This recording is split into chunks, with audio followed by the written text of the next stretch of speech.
y a 3 niveaux de foi en islam. Quand on parle de l'islam, il y a trois niveaux. D'accord? Il y a les adeptes, d'accord? Musulmans, c'est ça, non? Ils sont musulmans. Mais parmi les musulmans, il y a des bons et des mauvais. Ou bien, il y a des mauvais aussi. Donc, ce n'est pas tout musulman qui est vraiment musulman, n'est-ce pas? Maintenant, quand on est musulman, ça veut dire que quoi? Que nous avons adhéré à la croyance islamique. C'est-à-dire, nous croyons que Dieu est un, nous croyons que Dieu a envoyé les prophètes et que le dernier, c'est Muhammad sallallahu alayhi wa sallam. Celui qui a cette croyance est musulman. Celui qui a cette croyance est musulman. Même s'il boit de l'alcool, même s'il vole, même s'il tue, tant qu'il a cette croyance, il est musulman. Maintenant, pour aller au second degré, il va lui falloir maintenant travailler. Après avoir la foi musulmane, maintenant, il faut mettre en exécution les ordres de Dieu. Donc, il va falloir maintenant marcher selon le principe islamique. Ce que Dieu a interdit, tu t'interdis cela. Ce que Dieu a autorisé, tu le fais selon ta capacité.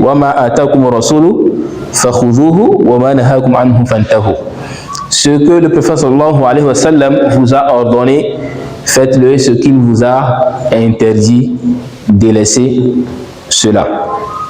Donc maintenant, celui qui arrive à s'interdire les désobéissances d'Allah va arriver à la catégorie de quoi? Mu'min. D'accord? Mu'min. Ça dit croyant. Maintenant, il quitte l'étape de musulman simple à croyant. Parce que être musulman, c'est croire qu'il y a Dieu quelque part et puis il y a les prophètes aussi. Maintenant, celui qui arrive à dire que Dieu a dit tel, je vais me conformer à cela.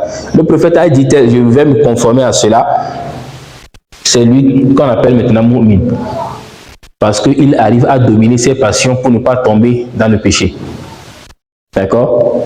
Donc lui, il est mu'min. Donc ça, c'est le second degré, après avoir été musulman. Maintenant, s'il arrive à le faire, à s'interdire tout ce qui est blâmable, et il arrive à marcher selon les ordres de Dieu, jusqu'à ce que même les actes surrogatoires, c'est-à-dire ce qui n'est pas obligatoire même en islam, lui, il prend ça à cœur. C'est-à-dire, il ne laisse pas, c'est-à-dire une œuvre de bienfaisance. Tout ce que lui voit que ça là c'est bon, c'est recommandé, lui le fait. C'est-à-dire, même les choses qui sont surrogatoires, pour lui, c'est comme c'est une obligation. Il fait tout pour ne rien laisser au hasard. Jusqu'à même, c'est-à-dire, là où on dit qu'ici, il y a désobéissance de Dieu, il s'interdit même d'aller là-bas, même s'il y a son intérêt là-bas, il n'ira pas.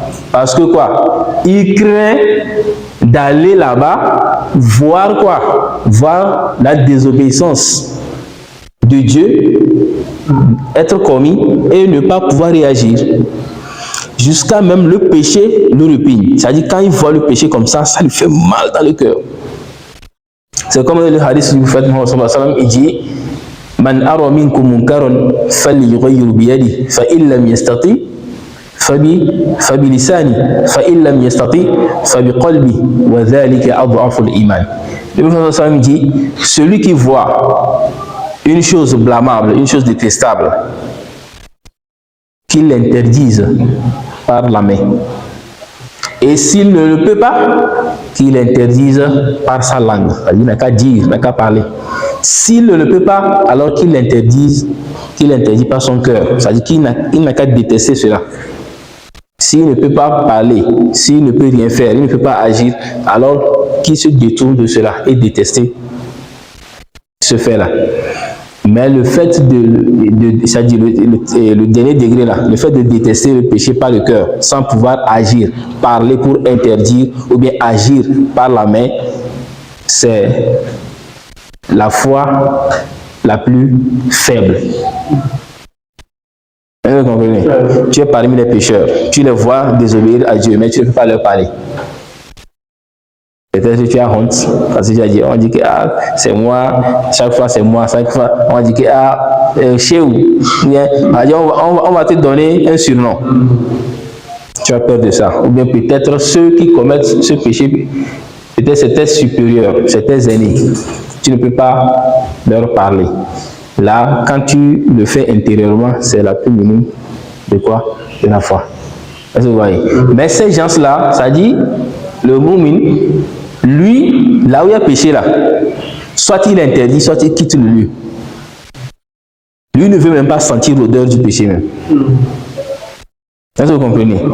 Donc, celui qui arrive à cet état, parce qu'il y a des moumines, des croyants, d'accord? Ils respectent toutes les obligations et tout. Mais ça peut lui arriver de tomber un peu dans le péché. Mais il va se ressaisir tout de suite. Ce que dit qu'il a la foi dans le cœur. D'accord? C'est la foi là qui lui pousse au repentir lorsqu'il tombe dans le péché. Par contre, le musulman lui-même, même quand tu lui dis, il dit, Dieu est pardonneur là, c'est fini.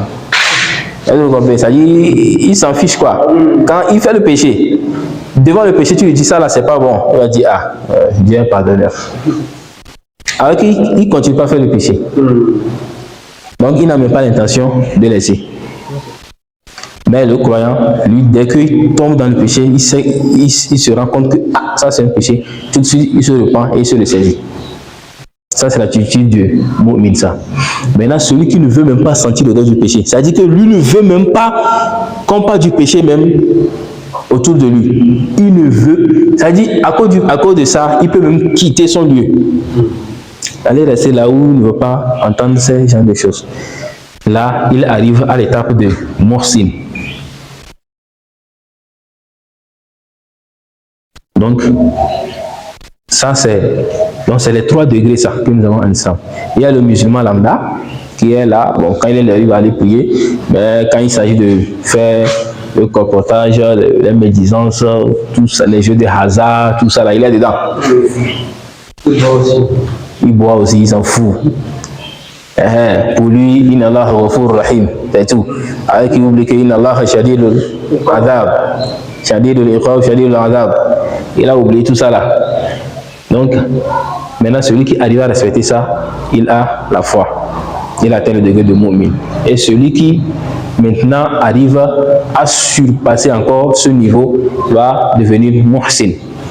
Et l'étape de muhsin, c'est-à-dire, ce sont les muqarrabin. C'est-à-dire, ce sont des gens qui sont proches de Dieu, ça. Ce sont les gens qui sont dans l'intimité d'Allah.